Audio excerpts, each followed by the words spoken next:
अच्छा, कोटा कोचिंग को बोला जाता है लूटने का हब है, तो कोटा हम अगर भेजते हैं तो हमारे बच्चा बिगड़ भी सकते हैं। हाँ, बिल्कुल सही बात है। आजकल बहुत ज्यादा सुसाइड हो रहे हैं कोटा में, वही डिप्रेशन में जाते हैं।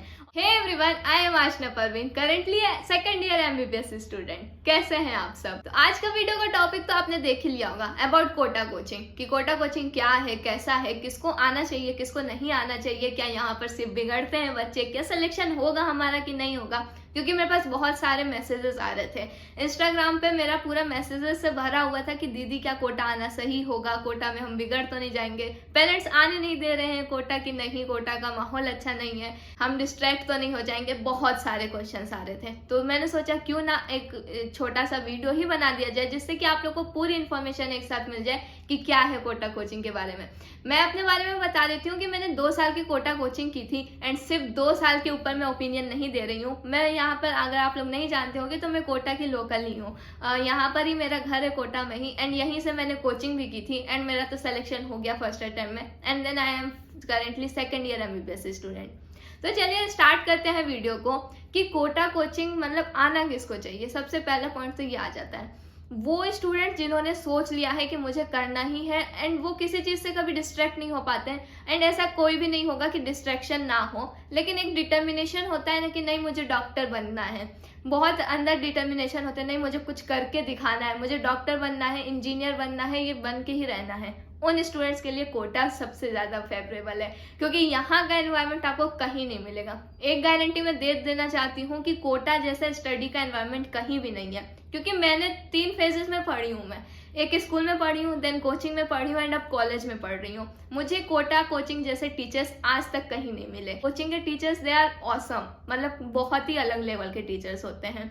लेकिन बस यहाँ पे बात ये आ जाती है कि it depends on you also, कि आप कैसे कर रहे हैं। आप बिल्कुल कोचिंग पे डिपेंड नहीं हो सकते कि हाँ हम बहुत बड़ी कोचिंग में जा रहे हैं, हम 1.5 लाख रुपए दे रहे हैं तो मेरा सिलेक्शन करवा के वो दे देगा।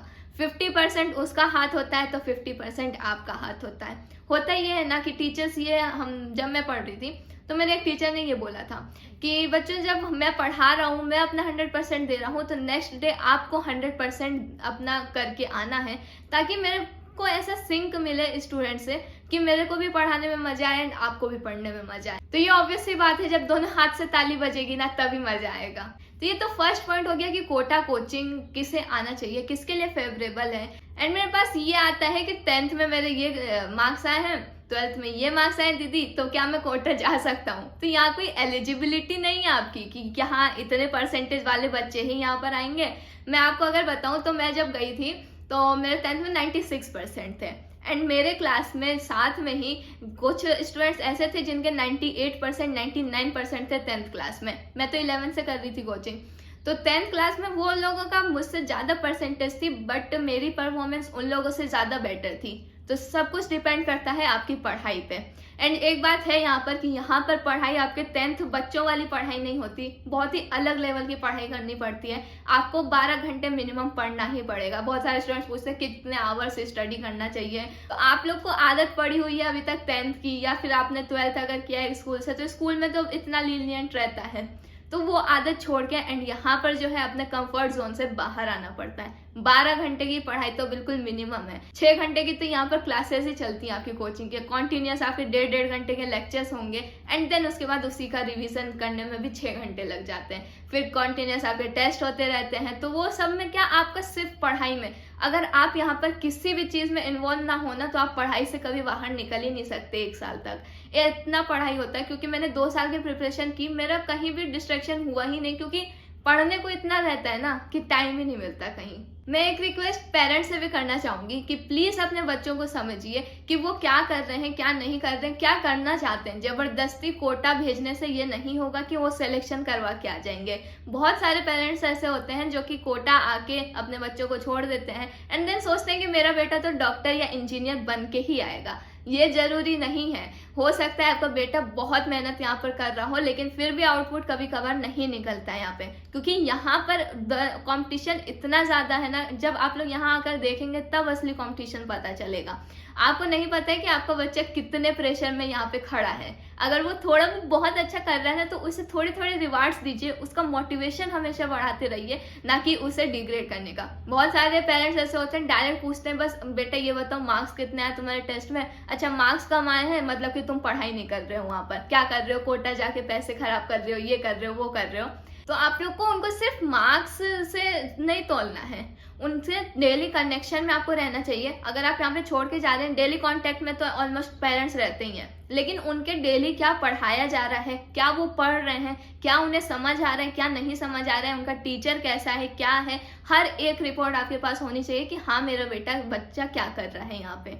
मुझे बहुत बड़ा सपोर्ट ये मिला था क्योंकि जब एकदम से कोविड आ गया था तो बहुत फ्रस्ट्रेशन मुझे भी होती थी, क्योंकि आप एकदम ऑनलाइन में एकदम पढ़े जा रहे, कभी कभार ऐसा होता था आउटपुट नहीं आता था, मेरा भी मैं नहीं कर पाती थी, सब कुछ कवर नहीं कर पाती थी। टेस्ट भी मेरे बीच में ऐसे आ गए थे, तबियत खराब होने की वजह से टेस्ट मेरे बिल्कुल लो चले गए थे।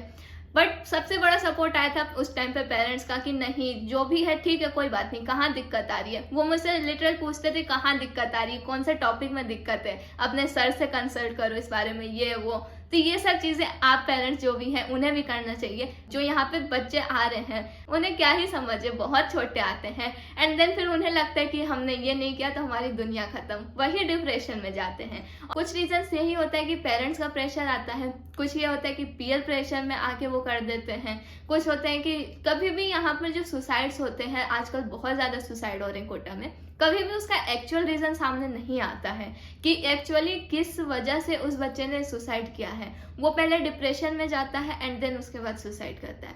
हाँ बोलते हैं कि कोई एग्जाम के प्रेशर में कर ले रहा है, कोई जो है गलत उसमें पढ़ के कर ले रहा है, बट कभी भी एक्चुअल रीजन नहीं आता है। तो उस सब चीज़ों को आप रोक सकते हैं अगर आप उनके हमेशा कांटेक्ट में रहते हैं। एंड ये स्टूडेंट्स की भी जिम्मेदारी है कि वो अपने पेरेंट्स को सब कुछ बताते रहें, हमेशा उनसे कांटेक्ट में रहें। अगर आपको कभी भी कुछ गलत लग रहा है तो किसी और से शेयर करने के बजाय आप जो बिल्कुल क्लोज फ्रेंड है या फिर अपने पेरेंट्स से उनसे शेयर करिए, तो वो लोग आपको हमेशा कोई ना कोई सॉल्यूशन जरूर देंगे। कोटा कहा जाता है कि बिगड़ने का बहुत बड़ा वो रीजन है। कोटा हम अगर भेजते हैं तो हमारा बच्चा बिगड़ भी सकते हैं। हाँ बिल्कुल सही बात है, यहाँ पर बिगड़ने का भी बहुत बड़ा साधन है, क्योंकि यहाँ पर क्या गार्जियनशिप नहीं होती है, बच्चों को रोक टोक नहीं है, कोई कुछ बोलने वाला नहीं है, जो उन्हें करना है वो कर सकते हैं। लेकिन यहाँ पर ये भी तो देखिए कि यहाँ पर ही असली एनवायरनमेंट मिल रहा है पढ़ाई का। बस डिपेंड, मैं वही बोल रही हूँ कि ऑल डिपेंड्स ऑन यू, मतलब वो बच्चा कैसा है, वो कितना कंट्रोल अपने आप पर कर पा रहा है, उस पर सब कुछ डिपेंड करता है। उसे ये डिटर्मिनेशन होना चाहिए कि नहीं, उससे सही गलत की समझ होनी चाहिए कि नहीं ये गलत है, अगर मैं ये करता हूँ तो मेरा करियर खराब हो जाएगा, एंड अगर मैं ये करता हूँ, अगर थोड़ी सी मैं मेहनत कर लेता हूँ तो आगे चल के मेरी जिंदगी में ये हो जाएगा। मुझे बहुत सारे स्टूडेंट्स का ऐसे भी मैसेज आता है कि दीदी हमें प्रिपरेशन करनी चाहिए कि नहीं, मेरा सिलेक्शन होगा कि नहीं। यार आप पहले ही अगर डर जाओगे, आप मेहनत करने से ही डर जाओगे, तो आप कैसे आगे बढ़ पाओगे। आप इस चीज से डर रहे हो कि नहीं मेरा सिलेक्शन नहीं हुआ और मेरी मेहनत वेस्ट हो गई, तो ये गलत चीज है ना। आप पढ़ाई अपनी करो, अपनी तरफ से पूरा 100% दो, नहीं होता है तो कोई बात नहीं, अगर आप अपना थोड़ा और एक्स्ट्रा पढ़ लोगे तो क्या ही चला जाएगा। एंड कभी भी कुछ भी पढ़ा हुआ वेस्ट नहीं जाता है, कहीं ना कहीं वो यूज जरूर होगा। तो कभी भी डरिए मत, पहले ही ये मत सोच लीजिए कि सिलेक्शन होगा या नहीं होगा, पहले अपनी तरफ से पूरा मेहनत तो करके देखिए आप। जब कोटा कोचिंग को बोला जाता है लूटने का हब है, तो ऑब्वियस सी बात, पहले कोचिंग जो थी, कोचिंग रियली थी, मतलब यहाँ पे टीचर्स ब्रांड्स थे, टीचर्स के नाम से ही चलता था सिर्फ। लेकिन अब जो है बिजनेस अब बिल्कुल बन गया है ये, मतलब यहाँ पर इन्हें कोई मतलब नहीं होता, आपके पैसे इन्हें लेना है, ये बात बिल्कुल सच है।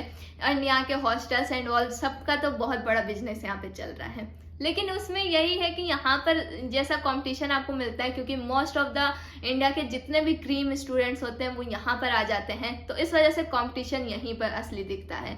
जब आप अपने 10th क्लास से अगर निकल के आ रहे हैं एंड यहाँ पर आएंगे एकदम से, तो ऐसा कंपटीशन सामने दिखता है ना कि यार ये है असली कंपटीशन, ये लेवल है स्टूडेंट्स का यहाँ पे जो मेरे साथ नीट में बैठने वाले हैं। ये था वीडियो कोटा कोचिंग के ऊपर, एक पूरा रिव्यू था मेरे तरफ से कोटा कोचिंग के ऊपर, एक ओपिनियन जब मैंने खुद कोचिंग कोचिंग में पढ़ा and as a localite of Kota भी मैंने ओपिनियन दिया कि कैसा है यहाँ के माहौल के बारे में भी आप लोग को बताया कि कैसा है। हाँ, बिगड़ने का भी माहौल है, लेकिन यहाँ से अच्छा एनवायरनमेंट भी कहीं नहीं है। तो दोनों एस्पेक्ट्स हैं and positive and negative aspect किस सिटी में नहीं होते हैं। हर सिटी में जहाँ चले जाइए, बस बात यहाँ ये आ जाती है कि यहाँ पेरेंट्स साथ में नहीं होते हैं, इस वजह से खुली छूट हमें मिल जाती है। बट वो तो अपनी समझदारी के ऊपर है ना कि आप कितने समझदार हैं। तो आई होप आप लोगों को चीजें समझ में आई होगी कोटा कोचिंग के बारे में कि क्या है कोटा कोचिंग के बारे में, कैसे स्टूडेंट्स को आना चाहिए, कैसे आपको यहाँ पर हैंडल करना चाहिए चीज़ों को एंड क्या पेरेंट्स के ऊपर भी मैंने ये बताया है कि पेरेंट्स को कैसे ध्यान रखना चाहिए अपने बच्चों का यहाँ पर भेजने के बाद।